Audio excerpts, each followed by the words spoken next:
My name is Emma. I am 16 years old. I live with my mother, Sarah, in a small rented house on River Street in the city. My father passed away when I was 5. I don't remember much about him. We only have one old photo of him in the cupboard. Mother says he was a kind man who loved me very much. Now it's just me and my mother. We don't have much money, but we are happy. Mother always smiles, even when she is tired or hungry.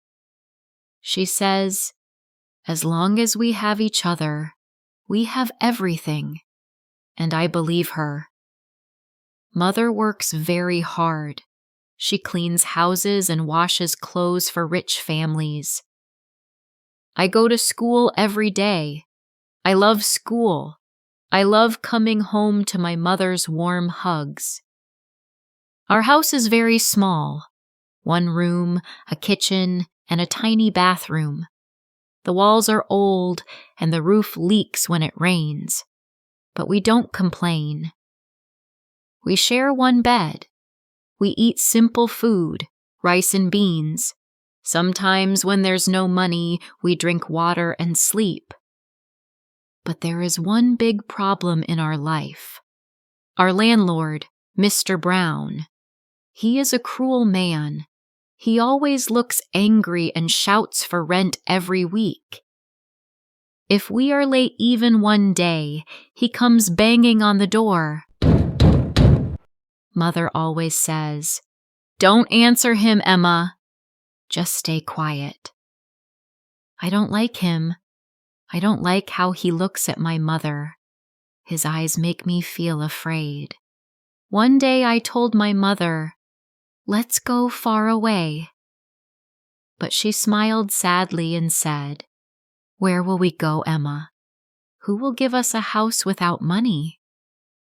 Then one Tuesday, everything changed. That morning, I went to school as usual. When I came home, I heard shouting inside the house. "Give me my money!" It was Mr. Brown's voice. "I told you, I don't have it now." "Please wait," my mother said. Then I heard something crash. Maybe a chair or a cup. My heart started beating fast. I dropped my school bag and ran to the door. It was locked from inside. "Stop it! Don't touch me!" my mother screamed. I started crying. I banged on the door with my hands.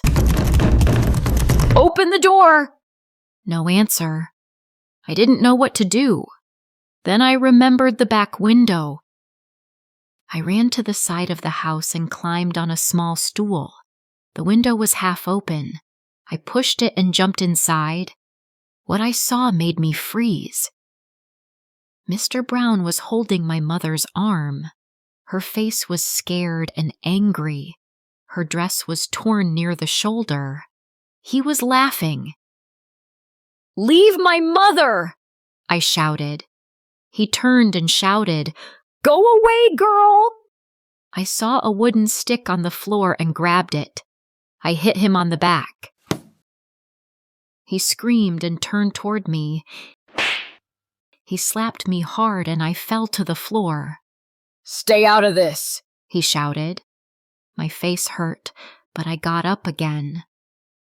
I reached into my pocket and found a small craft tool, the one I used for school projects.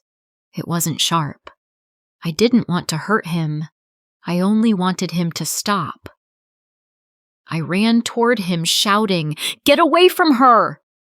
"Emma, no!" my mother cried, but I didn't hear her. Everything happened so fast. I moved my hand, and Mr. Brown gave a loud cry and stepped back. He lost his balance and fell to the floor. My hands started shaking. I dropped what I was holding. My mother ran to me. "What have you done?" she cried. "I didn't mean to, Mom. I just wanted to stop him," I sobbed. Mr. Brown was on the floor, trying to breathe. My mother quickly picked up the phone and called for help. "Hello, ambulance. Please come quickly. A man is hurt." I sat on the floor, frozen with fear. My mother held me close and whispered, "It's okay, Emma. I'm here." Soon, the ambulance arrived. People from the neighborhood stood outside, whispering to each other. 2 men carefully helped Mr. Brown onto a stretcher. He looked weak and frightened, but was still conscious. The police also came. They looked around and asked, "Who was here when this happened?" My mother held my hand and said, "My daughter tried to protect me. It was an accident." They nodded and asked us to come with them to the station. I sat next to my mother, holding her hand tightly. I was scared. I thought they would put me in jail. I didn't want to hurt Mr. Brown. I just wanted to protect my mother. At the station, a kind officer talked to my mother. "We understand what happened," he said. "Your daughter was trying to save you. But we must talk to the judge." That night, they gave us a small room with a bed and a chair. My mother hugged me tightly. We both cried until we fell asleep. The next morning, a woman came to see us. She was a lawyer. "Don't worry," she said kindly. "Mr. Brown is in the hospital. He was injured, but he's going to be okay. I will help you." I felt a little better. She continued, "The judge knows you are poor. He knows Emma is just a child. You won't go to jail, but you will need to leave that house." My mother said, "We don't want to live there anymore." Later that day, we went to court. The judge listened carefully as I told him everything, tears in my eyes. He said gently, "You are a brave girl, Emma. But remember, hurting someone is never the answer. You must always ask for help first." "I understand, sir," I said softly. The judge smiled. "You are free to go. Take care of your mother and study well." We left the court with nothing but hope. We stayed a few days at my friend Lily's house.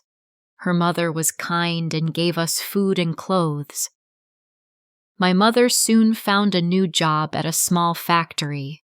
It didn't pay much, but we were safe. One evening, a woman came to visit us. She was from a charity group. "I read your story in the newspaper," she said. "Many people want to help you." I was surprised. "Help us? Why?" "Because you are brave," she said. "Your love for your mother touched many hearts." She gave my mother a letter. It said we would get a small house for 1 year, rent-free. My mother started to cry again, but this time with joy. She hugged me and whispered, "God never forgets those who love truly." Now we live in our new home. It has 2 rooms, a kitchen, and a bathroom. We don't have much, but we have peace. We have each other, and that is enough. I will always protect my mother, because she is my heart and my whole world.